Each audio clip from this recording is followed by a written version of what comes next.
السلام عليكم مشاهدينا الكرام، اهلا وسهلا. سي جلال سميده السير المغربي السابق في سجون بوليساريو والجزائر. كنا تكلمنا على ظروف الاستنطاق والتعذيب وداك الشيء، ولكن قبل ما ندخلوا للظروف ديال الاسر وكيفاش كنتوا عايشين في السجون، بغينا ناخذ فكره على المعارك في الميدان ما بين الجيش المغربي والمرتزقه ديال بوليساريو والجزائر واللي كيخدموا معهم، ونعرفوا كيفاش هاد البوليساريو كيهاجموا، كيفاش كيتم التصدي ليهم. نعم. الور كانت هنايا الهجومات ديال المرتزقه البوليساريو، يعني بالقياده الجزائريين ديال الجيش الجزائري. فالسنين الاولى ما كناش دايرين الجدار الامني. في السنين الاولى ديال فاش تفتحت جبهات القتال ما كناش دايرين الجدار الامني. دونك كانوا المرتزقه كانوا يدخلوا من اي جهه ومن اي ناحيه.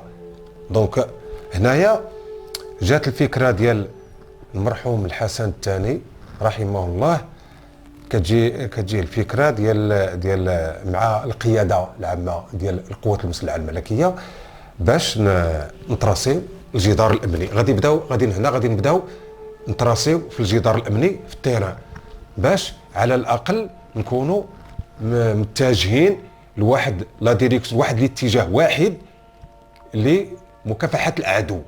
يعني في عوض باش نبقاو كتحضي من موراك وفي جنابك من هاك ومن هاك ومن اللور ومن القدام.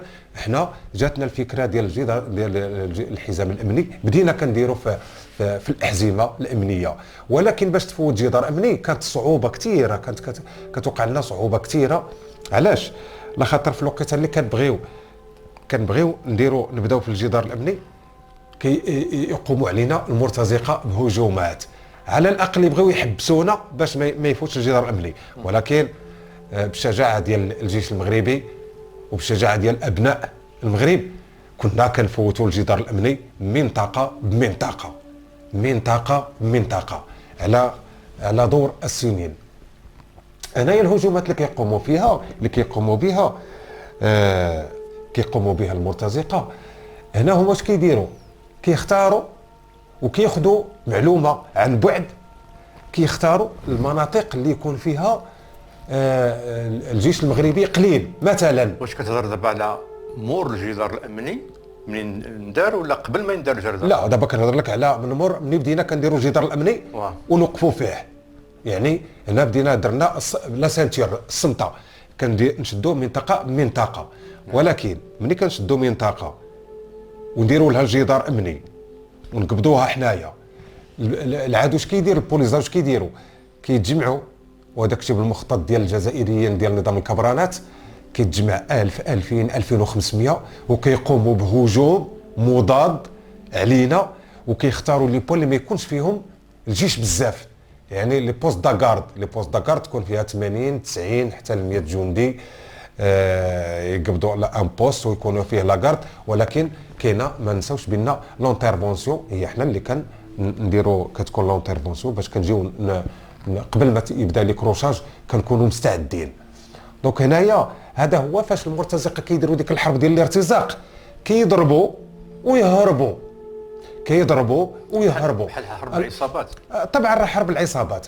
وحنايا هنا غادي نكتشفوا على انه الصحراويين الرحال المغاربه اللي عندهم الجمال ديالهم وعندهم المعيز ديالهم، كانوا يعني كتلقى الخيمه والاسره ولادو وبناته والسياره ديالو والجمال والمعيز وهذا، وعنده الخيمه ديالو هانيه، راه كيرعى بالجمال ديالو وهذا، حتى كيوقفوا عليه ولاد الحرام ديال الجزائريين بالشاحنات ديال الجزائريين ومعاهم بوليزاريو، يهودوا عليهم بالسلاح ويارميو عليهم الكلاش ويقولوا لهم غادي تمشيو معنا لتيندوف.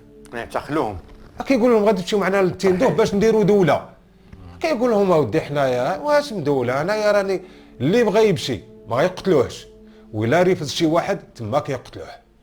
هذا هو اللي كانوا قتلوا الناس بزاف ديال الصحراويين. اذا مزيان، اذا كيجيو يرحلوا الصحراويين الرحال يرحلوهم لتيندوف. ثانيا كيديو لهم داك الابل ديالهم، الممتلكات ديالهم.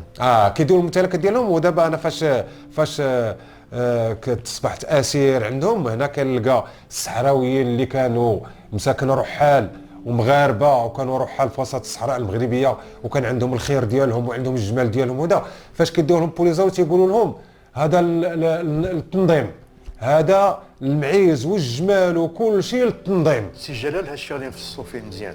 دابا نبقاو في المعارك باش حتى التركيز ديالنا وديال المشاهدين يبقى على واحد النقطه واحده. اذا نرجعوا للمعارك. تكلمنا كيفاش كيهاجموا، كيفاش الهجومات دائما ديال المرتزقه كانت كتجي قويه، ولكن كيلقاو الردع من الجيش المغربي اللي كيكون في الحزام الامني، لاخاطر حنا كنكونوا مستعدين ليها. وكاينه عاد لونترفونسيون، اللي كتكون عاوتاني قويه في لونترفونسيون.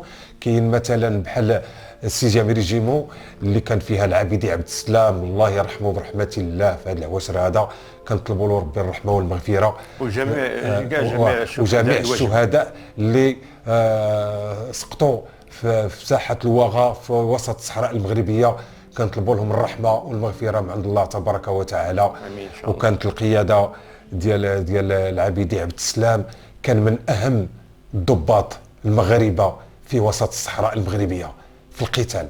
راه كانوا بالله عليا الا من البوليزاريو يشموا الريحه ديال الريجيمون ديال العبيدي عبد السلام، على خاطر حنا قبضنا بوليزاريو وكيسولوا واش هذه هي لونترفونسيون ديال العبيدين. يعني ملي يسمعوا بانه تابعين يرجفوا، يعرفوا بلي صافي ماشي يرجفوا، راه ما يوقفوا حتى لتيندوف، ما كاينش ما يوقفوا حتى لتيندوف ولا يخويو الويدان يخويو السيكتور. لو باش كتميز هذه المجموعه، هذا المجموعه كاينه التروازيام ريم عاوتاني ما نساوهاش ديال لو تيغر دو صحراء، نمير الصحراء. يعني راه ملي كتسمع الكوموندمون كتدخل في وسط المعارك وتلقى الكوموندمون ديالك كيقول لك سويفي موا انتشروا، صافي راه اللي لقيناه قدامنا مشى.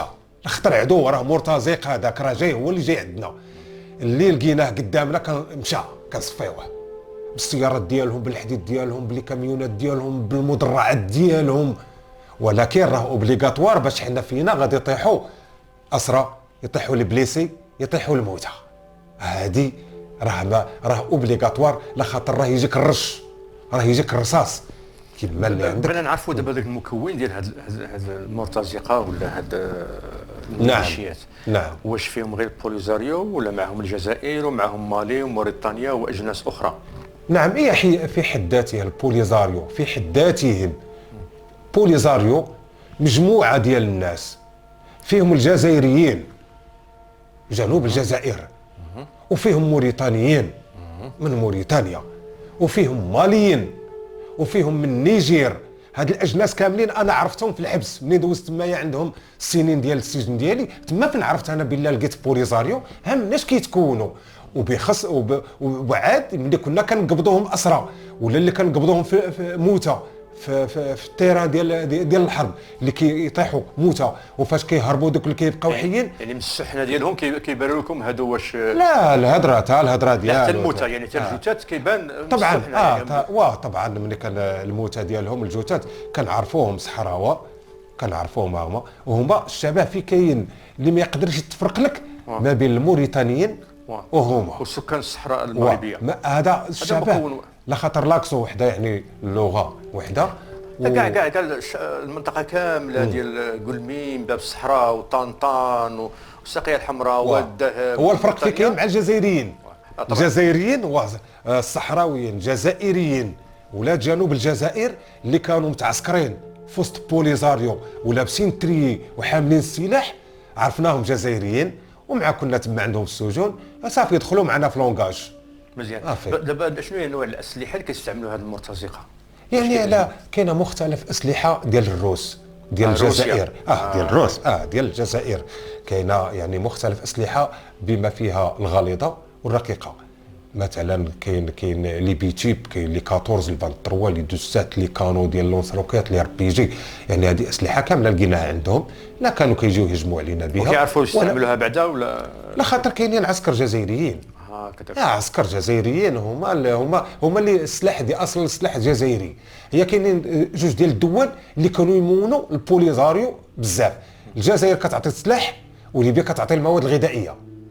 الجزائر كتعطي السلاح والكاربيرو والفلوس.